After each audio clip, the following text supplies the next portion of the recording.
Hello students, कैसे हैं आप सभी लोग। आई होप आप सभी लोग बहुत अच्छे होंगे। ठीक है, इस वीडियो में हम लोग बात करने वाले हैं, जो भी आप लोग का सेमेस्टर 5 से हो, आप सभी स्टूडेंट ध्यान से समझना। इसमें हम लोग रिपोर्ट मेकिंग कैसे कर सकते हैं एंड बहुत सारी जो प्रोसेस हैं, पहले क्या लिखे क्या लिखे। ठीक है, तो मैं एक एक्चुअल जो लिखने का तरीका होता है वो मैं बता दूंगा। ठीक है, वो अपने डिजाइन से आप सब कुछ तैयार कर लेना, कैसे क्या करना है वो खुद से पूछ लेना। ठीक है, तो जो भी बेसिक चीजें होती हैं इंटर्नशिप रिपोर्ट के अंदर जो मेंशन की जाती है, कोई किसी को रोड मैप अगर दिक्कत हो रही है तो वीडियो यहाँ से समझ सकते हो आप। ठीक है, तो सबसे पहले हम लोग जानेंगे कि हमको जो मेन हर किसी चीज का जो ऊपर का होता है, मेन इंपॉर्टेंट इंप्रेशन जमाता है कवर पेज। ठीक है, तो किस तरीके से बनाएंगे एंड उसमें क्या एडिट करें या ठीक है, तो वो सब हम इस वीडियो में बताते हैं। चलो धीरे धीरे बात को समझो एंड सबसे पहले मैं ये बताना चाहता हूँ कि इसमें जो वीडियो आई थी हमारी इंटर्नशिप से लेकर लगातार जो मैंने वीडियो डाली थी, बहुत अच्छी आप सबों ने सपोर्ट किया एंड ऐसे ही आगे बनाए रखो। ठीक है, तो जो भी दिक्कत होगी उसको मैं जल्दी सॉल्यूशन लाने का वीडियो का कोशिश करूंगा। ठीक है, तो इसमें जो मैं बात करने जा रहा हूँ अभी इंटर्नशिप के रिपोर्ट को लेकर, जो है ना हमें मेकिंग करनी है, कैसे किस तरीके से हम लोग रिपोर्ट तैयार कर सकते हैं, उस पर आज ये चर्चा करने वाले हैं। साथ ही जो हैंड रिटेन जो कैसे बना सकते हैं वो भी मैं दिखाऊंगा कि आप किस तरीके से बना सकते हो। ठीक है, तो वो आपके ऊपर निर्भर करता है कि किस तरीके से आप मेकिंग करते हो।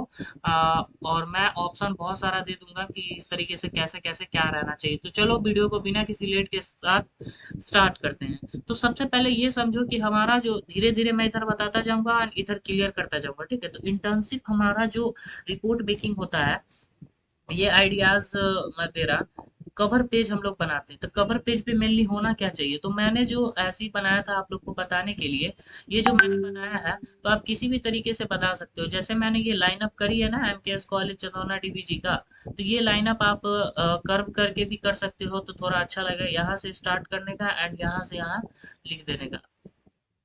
एक सेकेंड, मतलब मैं बता रहा है ऐसे ऐसे करके फिर ऐसे कर्व करने का, तो ये डिजाइन भी बन जाएगा। तो जिन लोगों को ज्यादा आर्ट आता हो अपना देख लेंगे, कैसे भी हैंड रिटेन बनाना हो तो। बाकी जिसको कंप्यूटराइज करनी है वो भी आप अपना कर सकते हो, आपके अकॉर्डिंग है, आप पे निर्भर करता है। तो इस तरीके से आप क्या करोगे, कवर पेज को आप जिस तरीके से जाना चाहो, मैंने एक एग्जांपल के तौर पे बताया, उतना बड़ा मैं आर्टिस्ट या कुछ नहीं हूँ। ठीक है, सेमेस्टर 5 यहाँ लिखा होना चाहिए एंड सेशन जो भी होगा वो आपको 23-27 लिख देना। ज्यादा इस पे कचरा मत करना, बहुत सारी चीजें मत लिखना। अब यहाँ पर जो भी आपने इंटर्नशिप किए हैं, इंटर्नशिप किसी डिजिटल मार्केटिंग, एआई या कुछ भी जो भी वर्क किए रहेंगे आप, इंटरप्राइज वर्किंग या कुछ भी, तो internship report on digital marketing मान लो, या कि मैंने एग्जांपल ले रहा है डिजिटल मार्केटिंग का था। ठीक है, तो डिजिटल मार्केटिंग अगर आप इस पे लिखते हो, यहाँ पे डिजिटल मार्केटिंग लिखा होना चाहिए, तो हम खाली स्थान छोड़ दिए। ठीक है, उसके बाद हमारा ये मेन चीज तो लिखा ही होना चाहिए, सबमिटेड बाय, यानी सबमिट किसने किया है। ठीक है, ये मैं यहाँ दिखाता। देखो यहाँ पर क्या है, कॉलेज नेम है, इंटर्नशिप रिपोर्ट लिखना, फिर स्टूडेंट नेम लिखना, रोल नंबर लिखना। तो ये जो है ना सारा कंटेंट है कि शुरू में हमको क्या लिखना है, कोर्स सेमेस्टर कौन सा है, ऑर्गेनाइजेशन का नाम क्या है, ड्यूरेशन क्या है, सबमिशन डेट क्या है, ये मैंने सारा डाल दिया हुआ है यहाँ पर। जैसे देखो, इंटर्नशिप रिपोर्ट लिखने के बाद सबमिटेड बाय, कौन सबमिट किया, तो मतलब मान लो मेरा नाम है यहाँ, सेमेस्टर 5 से, कंपनी कौन सा है, तो XYZ PPT LTD है, 1 जून से लेके 30 जून तक इसका जो है ना बना हुआ है, 30 जून का। तो यहाँ पर देखो, तो सबमिटेड बाय, सबमिटेड कौन कर रहा है, बाय मतलब द्वारा। ठीक है, तो नेम क्या हुआ, रजत। ठीक है, जो भी नाम हो ये लिख देना यहाँ पे। रोल नंबर जो भी होगी वो यहाँ पर क्या करोगे आप लोग, एटलीस्ट रोल नंबर लिखोगे, रजिस्ट्रेशन नंबर लिखोगे एंड कॉलेज का जो सेमेस्टर क्लास जो है सेमेस्टर 5 है वो लिख दोगे आप। ठीक है, बाकी और भी ऐड करना चाहो यहाँ पर तो आप लिख सकते हो। ठीक, इतना ही बहुत है। एंड यहाँ पर मैं मेन चीज मैं जोड़ दिया, यहाँ पर ड्यूरेशन सब अपने अकॉर्डिंग दिमाग से लिख देना। ड्यूरेशन में जो है ना 1 जून से लेके जो भी इंटर्नशिप चल रही है 20 जून तक, वो यहाँ लिख देना, 90 आवर्स कहीं सेट कर देना। ठीक है, और उसके बाद सबमिट किसको किए हैं, तो डिपार्टमेंट ऑफ कॉमर्स, जो भी सर का नाम होगा, आपको प्रोफेसर है एंड यहाँ पर लिख देना अपना जो भी सर का नाम होगा। ठीक है, ये लाइनअप बना लेना और थोड़ा सजा लेना, जो भी फूल पत्ती जो भी होती है आप लोग से। और हैंड जिस चीज को हैंड मेकिंग भेजना है सो, तो पहले मैंने ये बताया था कि आपको क्या करना है, कवर पेज सजा लेनी है। तो कवर पेज मैंने आपको सजा के बता दिया कि किस तरीके से आप जो है ना इसको कर पाओगे। यहाँ पर अगर आप कोई भी प्रिंट आउट करना चाहते हो तो यहाँ पे क्या करना, कवर एगो LNMU का लोगो बना लेना, या नहीं तो आप एक प्रिंट आउट निकाल लेना। और MTS college semester 5 print out से भी आप जो है ना ऊपर का कवर पेज लगा सकते हो। सबमिटेड बाय कहाँ से किए हो एंड टू किसको किए हो, ये कर लेना। इतना बात खत्म हो गया। अब हमारी बात आती है डिक्लेरेशन की। तो आप डिक्लेरेशन दो या ना दो उससे मतलब नहीं है, लेकिन फिर भी मैं यहाँ पर आपको बता देता हूँ कि डिक्लेरेशन दी जाएगी। I hereby declare that the internship project report entitled dash submitted in partial fulfillment of the requirement for the award of the BA, BSc, BCom is my original work. The information and data presented in this report are truly। यानी कि declaration क्या है कि ये जो भी मैंने चीजें डाली है वो सारे क्या है, वो सही है एंड करेक्ट है। और जो भी है ये मेरे नॉलेज के बेस्ट पर मैंने इसे बनाया है, ठीक है। तो ये हमने पहले क्या किया, डिक्लेयर कर दिया इतना। अब डेट प्लेस जो भी होगी, साइन नेम, ये सब आप क्या करोगे, रोल नंबर लिख दोगे। ये मैंने ऐड करी क्योंकि इससे अच्छा लगेगा आपको रिपोर्ट। मैं खुद रिपोर्ट जो भी बेहतर चीजें हो रही है वो कंटेंट में डाल रहा एंड समझा रहा। आप अपने दिमाग से भी बना सकते हो, ठीक है। किसी को लग रहा है यार इतना ज्यादा क्या दे, जैसे तैसे बना देते हो, तो आप अपने अकॉर्डिंग समझो जो करना है, लेकिन जो मेन चीज बढ़िया चीज होगी वो मैं बता रहा। उसके बाद एक्नॉलेजमेंट देते हैं। आप देखो रिपोर्ट में यहाँ आएगी सर्टिफिकेट, ये जरूरी अगर आपके पास आ जाती है तो उसको स्टेबल कर लोगे सर्टिफिकेट, तो वो काम खत्म हो गया। तो स्टेप 2 में आपको ये इतना काम कर लेना है, ठीक है। अब आगे हम लोग क्या करेंगे वो बताते हैं बिना किसी देरी के साथ। अब देखो स्टेप 3 में नो एक्नॉलेजमेंट, यानी क्या एक्नॉलेजमेंट होती क्या है, जब आप लिखोगे तो इसमें हम लोग क्या करते हैं, कंपनी का जो मेंटर होता है उसको हम लोग लिखते हैं कॉलेज टीचर्स को एंड कॉलेज को सपोर्ट के लिए, ठीक है। इसको एक पेज कम से कम रखना है। तो ये सब हम लोग बताते हैं कि हम लोग जब किए थे तो कितना ज्यादा सपोर्टिव थे सभी लोग बने हुए। हालांकि उतना ज्यादा हम खुद काम करते हैं, खुद समझते हैं, लेकिन यहाँ पर एक्नॉलेजमेंट देनी पड़ेगी। I express my sincere gratitude to my college teacher and internship organisation for providing me the opportunity to complete this internship successfully. I am thankful to my internship supervisor and faculty guide for their valuable guidance and support। यानी कि जो भी हमारे बीच जब internship start हुई थी उसके बीच जो इंटर्नशिप सुपरवाइजर थे और फैकल्टी गाइड थे, वो हमें वैल्यूएबल गाइडेंस दिए एंड हम लोग को क्या किए, सपोर्ट किए कि हाँ भाई आप अच्छे से करो। यहाँ है ना लिखा हुआ teacher intern. I would also like to thank like to thank all the members and all staffs in internship program। they all are helped me a lot completing the assign of this task। यानी कि simple English use करना, इतना ज्यादा नहीं कि English का कुछ ना आ रहा हो फिर भी हमने इंग्लिश में इतना सारा डाल दिया, ठीक है। तो इसमें हम क्या कह रहे हैं कि इनको इंटर्नशिप प्रोग्राम में बहुत सारे हेल्प किए, जो भी हम असाइन टास्क मिला था कंप्लीट करने में, उस सबको थैंक यू, ठीक है। Their cooperation and suggestion greatly contribute to the successful completion of this project report, ठीक है। एंड लास्टली हम लोग क्या कह रहे हैं, I am grateful to everyone who directly और indirectly supported me during internship and help the gain practical knowledge and experience. यानी कि हम लास्ट में आप लोगों को जितने भी लोग हैं वो डायरेक्टली और इनडायरेक्टली जो भी सपोर्ट किए हैं इंटर्नशिप के दौरान, हम सबको क्या करे हैं, हेल्प मी गेन प्रैक्टिकल, जो भी मदद किए हैं नॉलेज गेन होने में, एक्सपीरियंस मिलने में, सबको क्या है थैंक, ठीक है। उसके बाद रोल नंबर लिखने का, नाम जो भी है, रजिस्ट्रेशन नंबर जो हो अपना अपना ही लिखना है। अब उसके बाद हमारा टेबल ऑफ कंटेंट्स हमारा आता क्या है, तो हो गया ये, हम धन्यवाद कर दिए जितना करना था। एंड आगे हमारा टेबल ऑफ कंटेंट्स आता है, यानी इंडेक्स पेज नंबर के साथ लिखना है। यानी कि जो इंट्रोडक्शन है कंपनी की, क्या इंट्रोडक्शन है, कंपनी प्रोफाइल क्या है, कंपनी के ऑब्जेक्टिव क्या है, work done, learning outcome, conclusion, reference, ये सारे को हम लोग क्या करेंगे, ऐड करते जाएंगे। ये एक टेबल कंटेंट बना लेना कि इंट्रोडक्शन हमारा जो है ना 1 पेज से लेकर के 7 पेज तक है, सॉरी 2 पेज तक है। एंड कंपनी का प्रोफाइल हमारा 2 पेज से लेकर के 4 पेज तक है। इस तरीके से आप क्या करोगे, अपना एक इंडेक्स बना लोगे जो पेपर पेज बुक सब में जो होती है, ठीक है, अगर अच्छी से बनानी हो तब। उसके बाद देखो इंट्रोडक्शन मैंने डाल दिया, इंट्रोडक्शन क्या, टेबल कंटेंट बनाने के बाद अब इंट्रोडक्शन डालना है, तो टेबल कंटेंट को समझ लो कैसे करना है। ये सब बना लिए, कंक्लूजन डालना होगा, तो कंक्लूजन एक 7 पेज से लेकर के 8 पेज तक है कंक्लूजन। एंड उसके बाद रेफरेंस कितना है, तो 8 पेज से लेकर के 12 पेज तक हमारा क्या है, रेफरेंस है। यानी तो जो कुछ भी है सब समझाते हैं कैसे। देखो इंट्रोडक्शन में क्या करनी है, इंट्रोडक्शन किस पर्पज से की गई है वो आपको इंट्रो देना है वहां पर। ठीक है, तो इंट्रोडक्शन में आप पर्पस ऑफ इंट्रोडक्शन करोगे, इंट्रोडक्शन ऑफ ऑर्गेनाइजेशन, जो भी ऑर्गेनाइजेशन में आप काम कर रहे हो उसका आप इंट्रोडक्शन दोगे वहां पर। ठीक है, अब देखो इंटर्नशिप क्या है, इंटर्नशिप का ऑब्जेक्टिव क्या है, ड्यूरेशन कितना का, ये सब आप इंट्रोडक्शन में क्या करोगे, आप रिपोर्ट करोगे। ठीक है, उसके बाद हमारा एग्जांपल, इस इंटर्नशिप का उद्देश्य प्रैक्टिकल नॉलेज प्राप्त करना और प्रोफेशनल इन्वायरमेंट को समझाना था।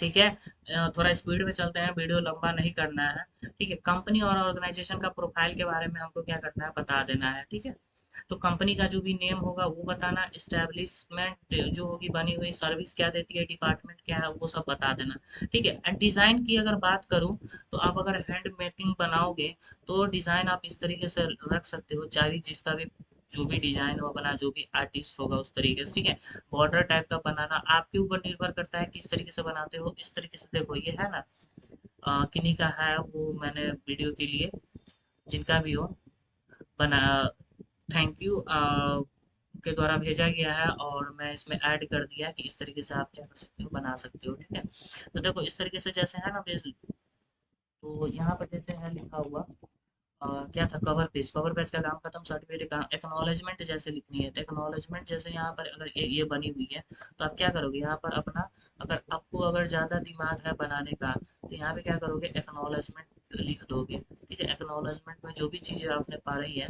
जो भी आपको था, काम किया है, सपोर्ट किया है सभी लोग, या आप क्या करोगे, एक पेज में लिख दोगे। तो बॉर्डर आपकी बनी हुई है, एंड सजा धजा के आप जो भी कुछ लिखनी हो, जैसे यहाँ पर कॉन्टेक्ट ऑफ इंडेक्स ही लिखना है, तो ठीक है, तो इंडेक्स आप लिखोगे ऊपर में, हेडिंग देके मैं बस समझा रहा, आप थोड़ा और ऊपर कर दोगे, इंडेक्स लिखे एंड लाइन अप खींच देंगे, एंड इंडेक्स का पहला नंबर में हमारा जो लिखना है, पहला नंबर में क्या लिखना है, इंडेक्स के इंट्रोडक्शन लिखनी है। ठीक है, इंट्रोडक्शन, तो यहाँ पर क्या करोगे, इंट्रो लिखोगे, इंट्रो लिखोगे, एंड यहाँ पे लाइन खींच के कहोगे 1 पेज से लेके 4 पेज तक हमारा जो है ना, इसमें इंट्रोडक्शन है। सेकंड में क्या करोगे, उसके बाद सेकंड में क्या है, तो इंट्रोडक्शन के बाद है कंपनी प्रोफाइल, तो कंपनी के बारे में प्रोफाइल आपने बताई है, किस पेज से कितने पेज, वो लिख दोगे, 3 पेज, 5 पेज से लेकर के 7 पेज जो है ना कंपनी का प्रोफाइल है। तो इस तरीके से आप इंडेक्स भरते जाओगे, समझ में आई, ये आपका डिजाइन थी। एंड इस आप ये देखो कितना अच्छा लग रहा है, इस तरीके से आप क्या कर सकते हो, डिजाइन अपना बना सकते हो।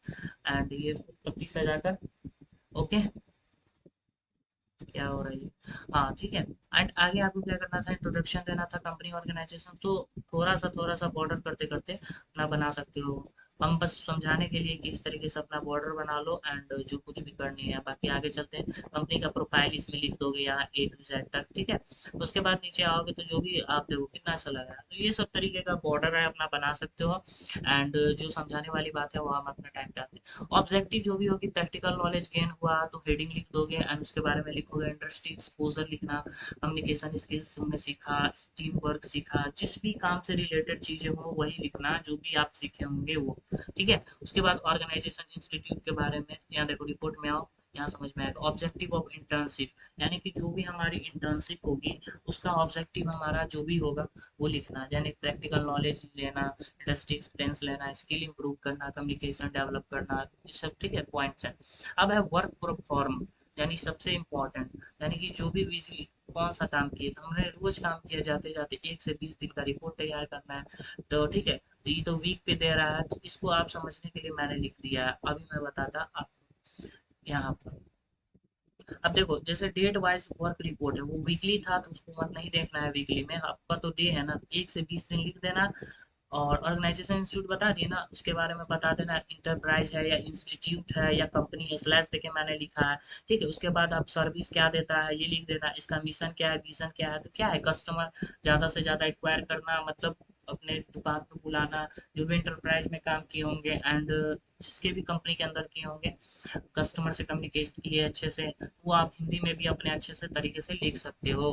उसके बाद डे 1 में क्या हुआ था, तो ओरिएंटेशन प्रोग्राम और इंटर्नशिप इंट्रोडक्शन बता देना, यानी कि आपको बताया गया काम के बारे में, तो डे 1 में ही आ जाएगी कि डे 1 ही शुरू हुआ ना, उसके अंदर बता दिया गया कि ओरिएंटेशन प्रोग्राम मतलब आपको जो भी हम कहाँ गए थे इंटरप्राइज में, हमको बताया गया कि काम ऐसे ऐसे करना है, 2-3 दिन उसी में खींच दिया गया, तो वो आप यहाँ पे लिखोगे, ठीक है। मैंने तो डे टू करके लिख दिया है सजा करके, मतलब बताने के लिए। यहाँ पर आप हेडिंग दोगे एंड डे 1 के अंदर एक पेज भर दोगे या आधा पेज भर दोगे कि ये सब हम सीखे हैं, आराम से लिखा जाएगा। डे 2 के अंदर इंस्टीट्यूट ऑर्गेनाइजेशन स्ट्रक्चर के बारे में जाने कि ऑर्गेनाइजेशन में क्या क्या चीजें हैं और क्या कैसे काम होती है वो सब। तो इसमें भी 1-2 दिन खींचोगे एंड समझोगे, ठीक है। तो इसमें आप लाइन अप करके इसके नीचे आप क्या करोगे, आधा पेज लिख दोगे, तो एक पेज में हो गया पूरा, ठीक है। तो 20 दिन का लिखना है ना, तो थोड़ा थोड़ा करके आप क्या करोगे, लिख दोगे। तो जैसे मैं एग्जाम्पल के तौर पे मैं बता रहा, इससे मत लिखना, यहाँ पर लाइन खींच देना, इसके बीच में फिर लिखना थोड़ा सा। जैसे प्रोजेक्ट रिलेटेड एक्टिविटीज कंप्लीट आपने किया ना, तो प्रोजेक्ट रिलेटेड एक्टिविटीज में आपने क्या क्या किया, जो भी काम किया, जो भी वर्किंग की, वो आप ऐड करोगे। जैसे किसी के यार फाइलिंग करने के लिए हम गए, जीएसटी फाइलिंग करने या इनकम टैक्स भरने के लिए गए, तो इनकम टैक्स साइट पे गए, फिर उसके बाद हमने जो भी पेन था वो था कस्टमर का, मैंने वो लिया, फिर उसके बाद मैंने उनका फाइलिंग किया, ठीक है। जीएसटी पेड किया, जीएसटी साइट ओपन किया, ये सब आपको लिखना है ऑल ओवर। तो मैं यहाँ बस एक एग्जांपल के तौर पे बता रहा कि प्रोजेक्ट रिलेटेड जो भी एक्टिविटीज थी वो मैंने कंप्लीट किया। उसके बाद डे 11 में डिजिटल टूल सॉफ्टवेयर का यूज किया, डे 12 में डॉक्यूमेंटेशन करना सीखे। अब ये सब जो लिखा हुआ है, तो उसके नीचे लाइन खींच कर क्या करोगे, आप उसको वास्ट में थोड़ा सा कर दोगे, मतलब थोड़ा लंबा रहा। डे 13 में प्रैक्टिकल टास्क एग्जीक्यूशन किया, डे 14 में टीम के साथ हमने कंटिन्यूली काम देखे, ठीक है। 15 के साथ प्रोग्रेस कंटिन्यूली देखा, 16 में प्रोजेक्ट वर्क कंटिन्यूस किया, फाइनल डाटा कंपाइलेशन किया, जो भी डाटा थी सारे को कंपाइल कर दिया, क्योंकि हमारा टाइम अब आ चुका है वहां से उठने का। एंड डे 18 में रिपोर्ट वर्किंग डेली किया, डे 19 में फाइनल चेकिंग करेक्शन किया, डे 20 में इंटर्नशिप कंप्लीशन और फीडबैक सेशन हमने क्या किया वहाँ पे, तैयार कर दिया। अब देखो ये कंप्लीटेड है एज ऑन एग्जाम्पल, ठीक है। अब डे 3 क्या, ओ अच्छा, यहाँ से जो शुरू हुआ था ना 2 के बाद फिर 10 हमने स्टार्ट कर दिया था, थोड़ा सा 2-3 इधर रह गया था, तो आप समझ गए ना। तो थोड़ा देख लो यहाँ, जो बेसिक चीजें होती है ट्रेनिंग में थोड़ा बता दिया गया, जैसे धीरे धीरे वर्क प्रोसेस सीख रहे हैं। 4 के अंदर ऑर्गेनाइजेशन का डाटा कलेक्ट, एंट्री और डॉक्यूमेंटेशन वर्क किए। 5 में हमारा डे 5 में गया तो टीम मेंबर के साथ मीटिंग हुई। 6 में गए तो क्या मीटिंग हुई, सीधा मीटिंग हुई लिख दिया, उसके नीचे आप देखो थोड़ा सा लिखोगे ना, तो वही लिखना है आपको। एजाइन टास्क पर काम करना शुरू किए। डे 7 के अंदर रिपोर्ट प्रिपरेशन और रिपोर्ट मेंटेनेंस किए। 8 के अंदर कस्टमर से कम्युनिकेट करने का ऑब्जर्व किया। डे 9 के डाटा एनालिसिस का बेसिक वर्क हमने जाना, ठीक है। अब ओवरऑल ये सब जब आप लिख लेते हो तो आपको आती है कि आपने जो स्किल्स कंप्लीट किया, देखो ये पूरा कंफर्म हो गया, वर्क परफॉर्म खत्म। आपको वीडियो में मैंने बता दिया किस तरीके से आप जो है ना यूज कर पाओगे, तो ठीक है। आप अपने अकॉर्डिंग बॉर्डर सब सेट कर लेना, किस तरीके से बनाना, ये देखो 2-3 डिजाइन है वो मैंने बता दिया आपको, इंडेक्स ये सब बना लेना कैसे, ठीक है।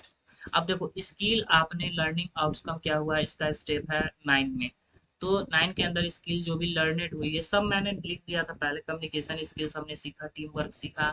उस दौरान आपने क्या क्या सीखा, time management, problem solving, computer skills का ज्ञान हुआ, ये सारा आपको लिखना है, कम्युनिकेशन, ठीक है। उसके बाद कंक्लूजन आ जाती है, देखो यहाँ communication skills, team work, time management, technical knowledge के बारे में जाना। चैलेंजेस फेस, आपने जो चैलेंजेस फेसेस किया उसको लिख भी सकते हो, नहीं भी लिख सकते हो, अगर जिसको ज्यादा जानकारी लिखना है वो लिख लेना, लेकिन ये ऑप्शनल है। इनिशियल अंडरस्टैंडिंग इशू हुई, टाइम मैनेजमेंट, न्यू टूल्स हमने सीखा और कैसे सॉल्व किया जाता है वो सब भी हमने सीखा। अब लास्ट में हमारा कंक्लूजन आ जाता है। कंक्लूजन में यहाँ देख लो, इंटर्नशिप के दौरान प्रैक्टिकल नॉलेज प्राप्त हुआ, प्रोफेशनल इन्वायरमेंट में काम करने का अनुभव मिला, बहुत ही अच्छा लगा, ठीक है। अपने अकॉर्डिंग और 2-4 चीजें जोड़ोगे जो आपको सही में अच्छा लगा, ठीक है। इस इंटर्नशिप में मुझे बहुत कुछ सीखने को मिला, वो आपको कंक्लूजन अपने अकॉर्डिंग लिख लेना है। तो देखो इंटर्नशिप में practical knowledge, professional experience provide किया, इस फ्यूचर कैरियर ग्रोथ में मदद मिलेगी। तो इन्होंने थोड़ा सा पॉइंट लिखा, आपको एक पेज शॉर्ट लिख तो करना ही करना है, ठीक है। तो ये लिखने के बाद आपको आ जाता है एनेक्सर। एनेक्सर से पहले थोड़ा सा बात बोलेंगे, आप रेफरेंस में क्या कर सकते हो। तो रेफरेंस समझो क्या है, जो भी कंपनी के डॉक्यूमेंट्स होगी थोड़ी सी लगा देना कि हमने यहाँ थोड़ा प्रोफाइलिंग किया था, और थोड़ा फोटोज अगर अलाउडेड हो तो फोटोज क्लिक करके भी आप लगा सकते हो, मालूम है। और ये बात देखो, ये जो है ना फोटो, जैसे ये कंपनी का है फोटो, इसमें हमने क्या करा था, कहीं पर आप गए हो तो अगर उसकी एसोसिएट्स या कोई भी शॉप इंटरप्राइज है तो उसकी एक फोटो खींच लेना। फोटो खींचने के बाद निकाल लेना, और थोड़ा प्रोजेक्ट पर अगर आप चिपकाना चाहो तो वो भी आप चिपका सकते हो। तो ये मैंने प्रोफेशनल तरीके से मैंने रिपोर्ट मेकिंग कैसे मेकिंग करते हैं वो मैंने बताया है, ठीक है। तो समझो अच्छे से। एंड ऐसे नहीं कि सीधे बनाया दे दिया लो, ठीक है। तो जो भी चीजें मैंने बताया स्टेप बाय स्टेप बताया है और पूरा प्रोफेशनल बताया है, ठीक है। और आपको जो भी कुछ समझ में आती है आप अपने अकॉर्डिंग कर सकते हो। बाकी ये मेरा जो है पूरा, अगर नंबर एक भी कटते हैं तो आप हमें बताना, ठीक है। इस तरीके से आप लिखोगे तो आपको फुल में फुल मार्क्स मिलेंगे ही मिलेंगे। तो मैंने अपने तरीके से जो भी चीजें कसर थी वो सारी मैंने बता दी। अब देखो कुछ छोड़ा नहीं है, मैं अपने तरफ से सब बता दी। स्क्रीनशॉट अगर हो कहीं का, तो जैसे कंपनी का फॉर्म है उसमें मेरा फोटोज है, एक फोटोज ले लगा देना। अपना मुंह भी नहीं आया तो कंपनी का लगाना ही लगाना, ठीक है, कि मैंने यहाँ पर वर्क किया था, देखो इस तरीके का। ओके। उसके बाद लास्ट में आती है अक्सर की चीज, तो ऊपर में सर्टिफिकेट लगा देना। अटेंडेंस सीट अगर हो तो लगा देना, होगा ही होगा अटेंडेंस सीट। खुद से भी बना सकते हो अटेंडेंस सीट। अपना वहां जाओगे तो अटेंडेंस सीट डेली प्रेजेंट देते जाओगे, लिखते जाओगे। Done your internship with easily, अब इजीली इस तरीके से आप क्या कर सकते हो, अपना इंटर्नशिप डन कर सकते हो, ठीक है। एंड इस तरीके का जो है ना पूरा आपको कवर पेज है, बॉर्डर पेज है, इस तरीके से बना सकते हो। कुछ एग्जांपल मैंने ऐड कर दी है, इतना अच्छा लग रहा है, ठीक है। तो यही बात है। और ये पीडीएफ चाहिए ये वाली, तो आप हमको कमेंट करोगे तभी ये जाकर मैं पीडीएफ आपको टेलीग्राम पे अपलोड कर देंगे कि किस तरीके से मैं मेकिंग करूँगा। वैसे काम नहीं पड़ेगा, वीडियो देखो एंड समझो, सब कुछ आराम से हो जाएगा सब, ठीक है। तो जाओ and step by step follow करो सारी चीज़ें को। तो मैंने तो क्लियर कर ही दिया सब कुछ। अगर फिर भी कोई दिक्कत होती है तो आप हमें कमेंट कर सकते हो। और मैंने एक तरीके से पूरा प्रोफेशनलिस्ट के तरीके से जो भी बनाते हो रिपोर्ट, वो मैंने उस तरीके से बनाया। डिपेंड करता है आपके इंटरप्राइज पे, आप किस इंटरप्राइज के फील्ड में हो। वो वर्क डे बाय डे लिखते जाना एंड हेडिंग लाइन खींचना और बीच में देना, लाइन खींचना बीच में देना, ठीक है। इस तरीके से बनाओ, कंप्लीट हो जाएगी रिपोर्ट एंड फुल में फुल मार्क्स मिलने वाले हैं। चलो धन्यवाद, मिलते हैं नेक्स्ट वीडियो में नए टॉपिक के साथ, तब तक के लिए इजाजत दीजिए। जय हिंद।